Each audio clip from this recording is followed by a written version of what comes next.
Are you ready? Are you ready to hear some thought-provoking concepts about how we move our body?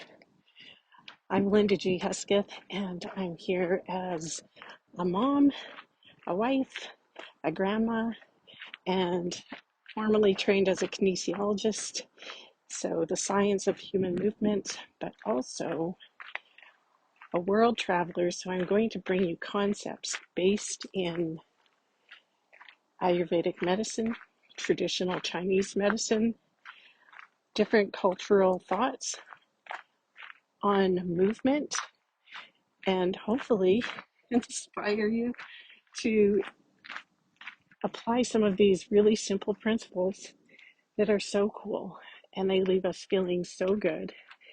And the side bonus is that we look really good and we move in an agile way, and it's sustainable and harmonious with the rest of our lives. So stay tuned.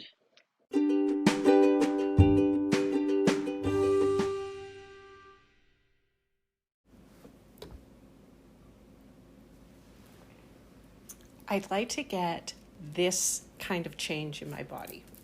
This is a comment that often is the connection statement between me and my clients. And their next question is, what should I do? What do I do to get this transformation? Because they know that I absolutely am passionate about getting a sustainable change, a sustainable transformation, up-leveling a skill so that they can get from point A, where they are, to point B, where they aspire to go. And I almost think that I had a really good question, and somebody asked, do you know which of your clients will be more successful than other clients? And at first I used to say no, but then I definitely thought, yeah, I can tell a difference, because it's in how they are looking at this. It's a different question. Like I had a coach, a business coach, who used to say, well, ask a better question. So when people say, what should I do? The better question is, who should I be? Because people come and say, oh, I want to get rid of this cellulite. I want to have, be able to fit into my pants. I am going to a reunion, or I have a wedding coming up. I want to be able to wear this garment. I want to be comfortable naked. I want to be able to run 5 minutes faster time in this road race. So what should I do? And we can do all the things and people can have the transformation, but I often find that those situations end up being unfulfilling. Because what happens when a person has that kind of mindset or identity is that as soon as they achieve that, they've already set the bar, and it's a moving target. So it's like chronic dissatisfaction because they don't let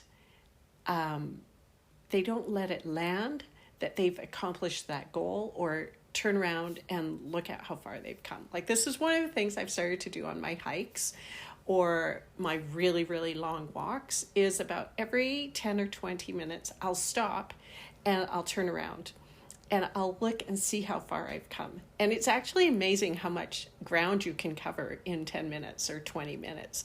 And you look and you just think, oh my gosh, that is so far away. Like I don't even think that I walked from there to here, because we lose perspective, right? I always say to people who are trying to lose weight, especially,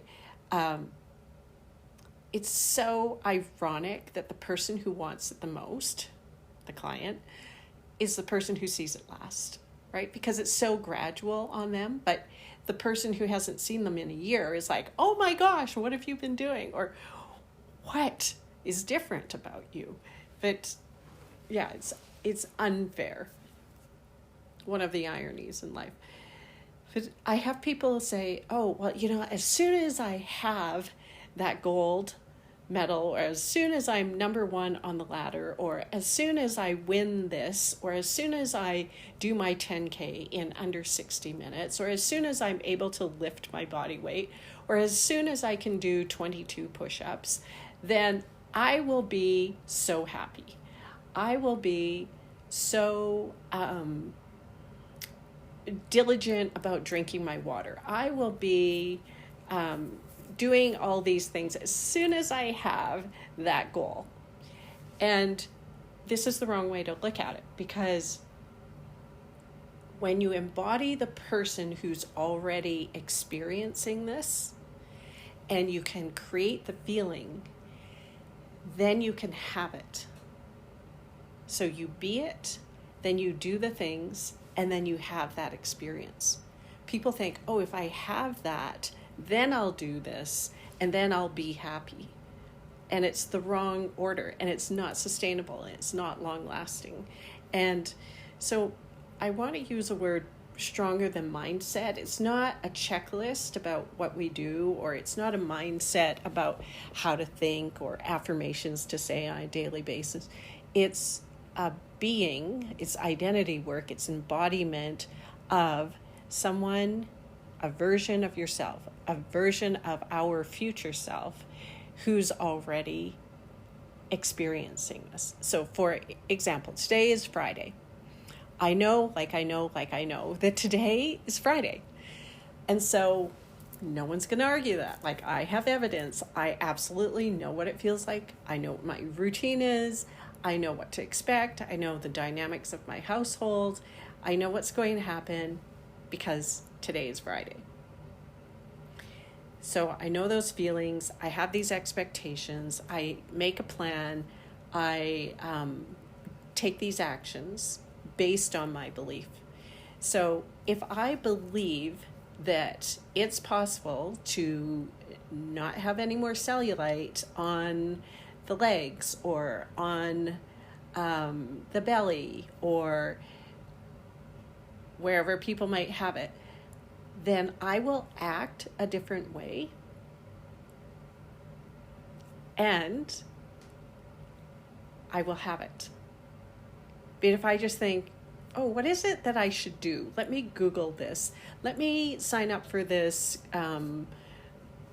not prescription, subscription for this product that I'm going to use. And if I can make sure that I use this 3 times a day, 5 times a day, then I will have, because that's doing and then having, and then I'll be happy. But if I'm being the version of myself who's like, oh, I'm not hiding my legs anymore. Oh, I don't have to stand in a certain position to have a photograph taken. Oh, I don't have to have the lighting a certain way in the room if I'm going to get naked. Oh, I don't have to wear a certain kind of fashion in order to cover this up. I can just feel freedom and spontaneity about all of these things. Then I'm going to be more relaxed about it.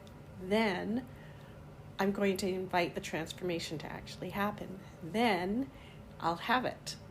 And it will be sustainable. So another example is I have a client who reached out to me and said, I lost 50 pounds with you and I kept it off for 1.5 years. And then it all came back. Like, what happened? And the truth of the matter was all of the things that they put into place to release that weight, to change the body composition, were things they were doing. It was like it was on a checklist. And when life happened and there were distractions or other priorities or other choices that were made, and then those actions didn't get taken, then that result was no longer guaranteed to be in place. However, if they embody the identity of being that version of themselves that is 50 pounds lighter, And that person, it's not negotiable that they get this much sleep. It's not negotiable they drink this much water. It's not negotiable that they make time for a training session. It's not negotiable that they're not drinking alcohol during the day or before dinner or whatever, like whatever parameters people have. Then the result is there. So I hope this made sense. The whole idea of having a result, like negotiating that, say, oh, as soon as I have that, then I'll do these correct things and have the right behavior, and then I'll be happy, is actually the wrong order of things. So if we can be the version of ourselves and believe it, have the feeling as much as I can believe that today is Friday, then we can collapse time, we can collapse space, we can collapse expectation, we can change the epigenetics of our cells. We can get the cells, the genes, to act differently by creating a state of being, and then we do the right things. That's where our free will comes in. And then we have the result, our desired result. And then we can keep it. It's sustainable. It's harmonious with the rest of our lifestyle. And it's more than belief system. It's more than doing affirmations. It's the identity work of actually being this other version of ourselves. And sometimes we have to burn some bridges down. Sometimes we have to change our environment. Sometimes we have to change the conversations, change what we're listening to, change our self-talk, whatever it is. And one of the reasons I've added a whole team of theta healers is they serve our clients by adjusting the beliefs that are attached to ancestral DNA. So as much as I have my hair color, my eye color determined by my DNA, there are also, energetically, there are beliefs that are passed down through our DNA. So I might think, oh, well, I don't believe that. Why am I acting this way? And it might be because I have a belief system that's attached. So we can turn that on or turn that off. We can also remove it and insert a belief that we choose that will serve us. And it's instant and it works. And that is a healing modality that is really clean. It's squeaky clean. If people believe, so for example, in fitness, if people believe, oh, this is impossible for women in my family. Like all the women in my family over 25, they have cellulite, or they have a bad knee, or they have, saggy skin under here, or they have bags under their eyes, or they have gray hair, or they have high blood pressure. It's not available for the women in my family. So that's a belief. Like we have lots of studies of identical twins separated at birth. They grow up in different environments, and when they are reunited at a later age, like when they're fully adults or even like 50 plus years old, they don't look like identical twins anymore because they've been exposed to different environments. They've turned different genes on and off. So this is a very real branch of science that we can apply to your fitness, we can apply to your transformation, and we can do it quickly. It's sustainable. You don't have to keep adjusting it. Once the belief is removed, it doesn't go back unless you consciously choose to put it back in. So if you have an unsupportive belief, once we can dig to the root of it, we can remove that. So you don't have to believe that high blood pressure is imminent, Alzheimer's is imminent, diabetes is imminent, a bad knee, gray hair, I don't know, arthritis, all the things. Like, that's something in my family. Like my dad was in my kitchen saying, where's your arthritis? And I was like, what are you talking about? And he said, well, we all have arthritis. Like, where is yours showing up? I said, I don't have any. And he just looked at me, and I just looked at him, because we were both quite shocked at each other's belief system. But I don't. I might have other issues, but that's not one of them. And yeah. So I will look forward to your comments. If this helped connect the dots about your transformation journey, because I know that people want results. They're tired of being on the sideline, waiting for this, waiting for that. Like, I'll do it after my kids are grown, or I'll do it after the winter, or I'll do it at the end of the year and wait for New Year's resolutions. It's like, those days aren't guaranteed for any of us. So do it now. The only divine timing is the eternal now, the now moment. And so if this is something that's a high priority, if it's important, if it's on your bucket list, if it's a promise that you made to yourself, do it now. And if you would like support, maybe some of these epigenetic approaches would be helpful. Maybe some of this identity work would be helpful. I kind of use the example of cellulite being made simple and smooth. This is a free course that I have offered.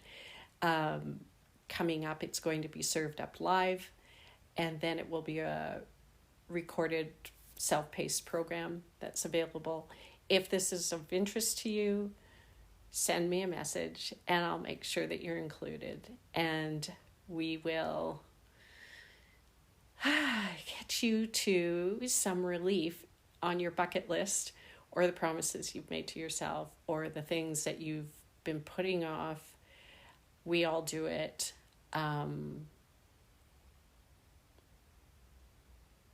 But we're here for you. So I hope you make a beautiful rest of your day, and I'll look forward to your thoughts on this.